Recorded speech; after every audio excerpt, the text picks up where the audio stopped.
எல்லாருக்கும் வணக்கம். இன்றைக்கி யாழ்ப்பாணத்து முறையில் ரச்சிச்சிறக்கு பவுடர் எப்படி ரெடி பண்ணுறேன்னு சொல்ல போகிறேன். இதுக்கு நான் 1 டேபிள் ஸ்பூன் கிராம்பு, 1 டேபிள் ஸ்பூன் ஏலக்காய், 1 பெரிய துண்டு கருவா, 1 டேபிள் ஸ்பூன் ஜாதிக்காய், 1 ஸ்டார் அனீஸ், 1 டேபிள் ஸ்பூன் பெருஞ்சீரகம் போட்டு வறுக்கிறேன்.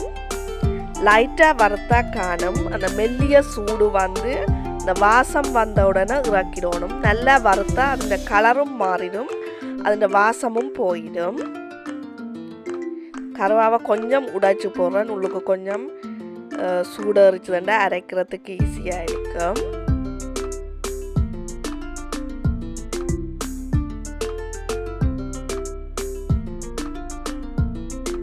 லைட்டாக சூடு காட்டிட்டு கிரைண்டரில் போட்டு அரைச்சி ஒரு போத்தில் டைட்டாக மூடி வச்சிங்கன்னா நாங்கள் கறிகளுக்கு பாவிக்கலாம். 1 மாதத்துக்கு மேலே இவ்வளவு ரச்சிச்சரக்கு தூளும் காணும்.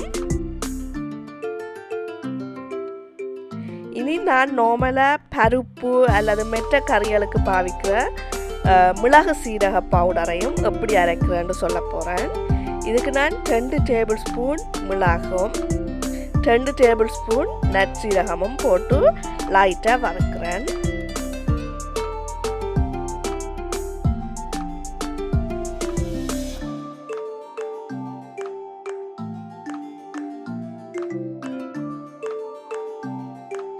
இதையும் கிரைண்டரில் போட்டு அரைச்சி நாங்கள் ஒரு போத்தில் போட்டு டைட்டாக மூடி வச்சோம்னா பருப்பு வெள்ளைக்கறி என்னத்துக்குண்டாலும் பாவிக்கக்கூடிய மாதிரி இருக்கும்.